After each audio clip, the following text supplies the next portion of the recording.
வணக்கம் செல்லக்குட்டீஸ். வாங்க, நாம இன்னைக்கு தூங்க போறதுக்கு முன்னாடி ஒரு சூப்பரான கதை கேட்கலாம்.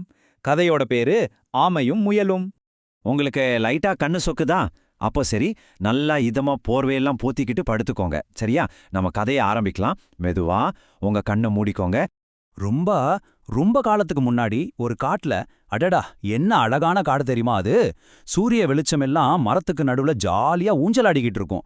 ஒரே பச்சை பசேல்னு. அந்த மாதிரி ஒரு இடத்துல தான் இந்த கதை ஆரம்பிக்குது. அந்த அழகான காட்டுல 2 ஃப்ரெண்ட்ஸ் இருந்தாங்க. அவங்க சாதாரண ஃப்ரெண்ட்ஸ் இல்ல, ரொம்ப ரொம்ப ஸ்பெஷலான ஃப்ரெண்ட்ஸ். அவங்க யாருன்னு தெரிஞ்சுக்க ஆசையா இருக்கா? ஒருத்தர் நம்ம முயல் குட்டி. சும்மா ஜிவ்வுன்னு இங்கேயும் அங்கேயுமா தாவி ஓடிக்கிட்டே இருப்பான். ஆனா அவனுக்கு ஒரு சின்ன கர்வம், நான் தான் ஃபாஸ்ட் அப்படின்னு. இன்னொருத்தர் யார் தெரியுமா? நம்ம ஆமை அண்ணன். அவரு ரொம்ப மெதுவா, ஆனா எப்பவுமே ரொம்ப நிதானமா ஸ்டெடியா போவார். அவசரமே படமாட்டார். இப்படி ஒரு நாள் நம்ம முயல் குட்டிக்கு திடீர்னு ஒரு ஐடியா வந்துச்சு. என்ன ஐடியா? ஆமா, ஒரு பெரிய ரேஸ் வைக்கலான்னு தோணுச்சு. உடனே ஆமைய பார்த்து கொஞ்சம் கெத்தா சொல்லுச்சு, ஹே ஆமை, இந்த உலகத்திலேயே என்னை விட வேகமா ஓடுறதுக்கு ஆளே கிடையாது. உனக்கு தைரியம் இருந்தா என் கூட ஒரு ரேஸ் வரியா அப்படின்னு சவால் விட்டுச்சு. முயல் இப்படி சொன்னதை கேட்டு நம்ம ஆமை அண்ணன் பதட்டமெல்லாம் ஆகல. மெதுவா ஒரு சின்ன புன்னகை செஞ்சுட்டு ரொம்ப அமைதியா, சரி நான் வரேன் அப்படின்னு சொல்லிருச்சு. அடடா, இந்த விஷயத்தை கேள்விப்பட்டு காட்டுல இருந்து எல்லா விலங்கும் ஓடி வந்துருச்சு. ரேஸ பார்க்கணுமே. எல்லாரும் ரெடியா நின்னாங்க. 1 2 3 கோ! கோ சொன்னதுதான் தாமதம். வூஷ் அப்படின்னு ஒரு சத்தம். நம்ம முயல் ஒரு காத்து மாதிரி வேகமா ஓடி கண்ணை மூடி திறக்கறதுக்குள்ள மறைஞ்சே போயிருச்சு.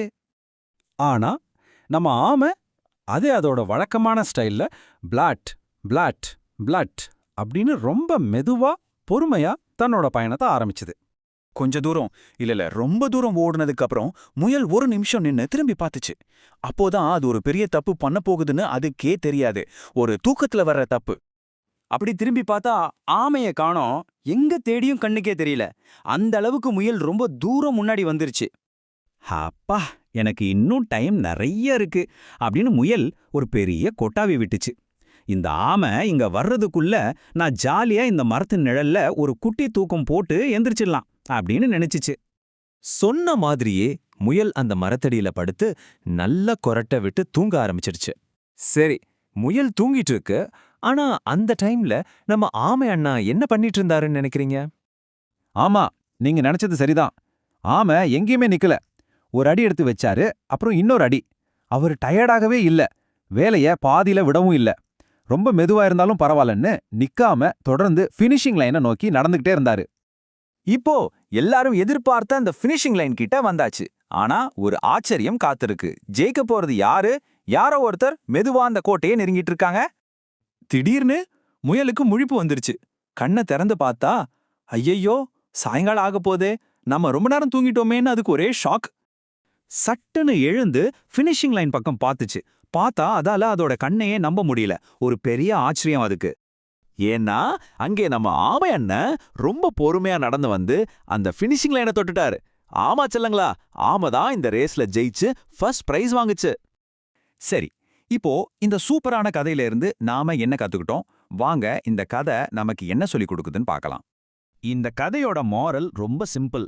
மெதுவா போனாலும் ஸ்டெடியா போனா கண்டிப்பா ஜெயிக்கலாம். அதாவது எப்பவுமே வேகமா இருக்கிறது தான் ஜெயிக்கிறதுக்கு முக்கியம்னு கிடையாது. நாம ஒரு வேலையை ஆத்திக்காம முழு மனசோட செஞ்சா போதும். கண்டிப்பா ஒரு நாள் நாமளும் ஜெயிப்போம். சரி, இப்போ நீங்க யோசிச்சுக்கிட்டே தூங்குங்க.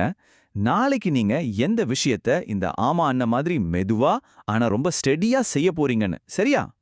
சரி செல்லக்குட்டீஸ், நல்லா தூங்குங்க. உங்களுக்கு ரொம்ப அழகான கனவுகள் எல்லாம் வரட்டும். Good night.